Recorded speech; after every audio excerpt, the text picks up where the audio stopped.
Hey, good morning, Grace Chapel family. I hope everyone is doing well. If we haven't had a chance to meet, my name is Zack. My wife Bree and I have been blessed to call Grace Chapel Knoxville our home church for the last couple of years since we moved here. And we miss our church family tremendously. It's been a long couple months. Looking forward to be able to join together, hopefully very soon. But in the time being, we've been blessed to be able to continue to live in community with a lot of you by way of technology. I am a little bit tired of Zoom calls, but I think we all are at this point. But this morning, by way of technology, I'd like to share with you just a few thoughts out of Psalm 95. Obviously, read the whole psalm; it's wonderful. But I really wanted to take just a few minutes and break down verses 1 through 7, just a few small thoughts that I had out of this that hopefully give you some perspective to live your life by, and perspective to just kind of remind yourself whose you are. So let's just begin in verse 1. It says, "Come, let us sing for joy to the Lord. Let us shout aloud to the rock of our salvation. Let us come before him with thanksgiving and extol him with music and song. For the Lord is the great God, the great King above all gods. In his hand are the depths of the earth, and the mountain peaks belong to him. The sea is his, for he made it, and his hands formed the dry land. Come, let us bow down and worship. Let us kneel before the Lord our Maker, for he is our God, and we are the people of his pasture, the flock under his care." Now, if you don't know me, I love music. I love being able to worship the Lord in song. Crystal and Alex leading worship is just a blessing always. And I'm grateful for that, but that's only a portion of what worship truly is. In this first couple verses, we're commanded to worship. And as I was kind of preparing just some thoughts for this, I was reading a guy's kind of devotion on this, and he was saying that in this, it's kind of breaking down two, I don't want to say forms of worship, but two thoughts. It's one, worshiping from a place of kind of who God is in terms of what we've read. We know that God is faithful from Psalm 94. There's a lot of places where it shows God's faithfulness. For the Lord will not reject his people. He will never forsake his inheritance. He's always faithful, and we know that. So we worship him for it. We even sing that in song. We sing, he is faithful. His love endures forever. We sing all these things in song because they're written and we know them. But this second part of the first verse where it says, "Let us shout aloud to the rock of our salvation," that kind of makes it a little bit more personal for me.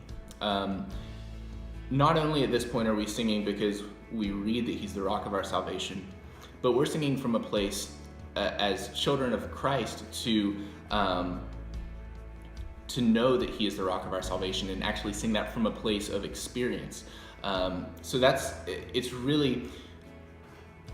it's really encouraging to be able to actually sing "He is faithful," thinking of the past season we've gone through as a church body. For my wife and I moving here, seeing how God has been faithful to us, it brings more depth and weight to our worship. And it reminds us who God is. Now in that, as we read on down through the rest of this chapter, it also breaks down whose we are to God. Come, let us bow down and worship. Let us kneel before the Lord our Maker. So he made us. He knows us intimately. The Bible says that we were formed in our mother's womb. So we are God's. But it also says, "For he is our God, and we are the people of his pasture, the flock under his care." And that's the part that really it brings me a lot of peace in the midst of this season. It's been, in a lot of situations, there's been some anxiety. I'm not going to lie to you. I know we're not supposed to live in fear, but at times, anxiety has tried to creep in. It's just loneliness and just a little bit of downness, I guess, and depression at times. But through it all, God is faithful. And it's verses like this that remind us we are the people of his pasture, the flock under his care. He is our good shepherd.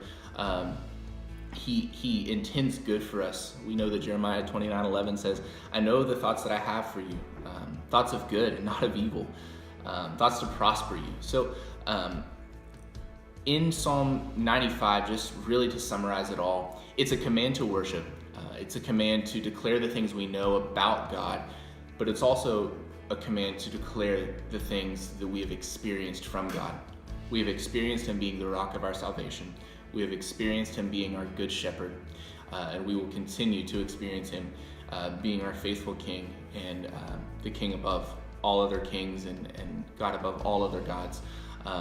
So going into the weekend, I hope that you are able to take this and just really experience a time of Sabbath rest with you and your family, and really just be able to enter into all God has for you.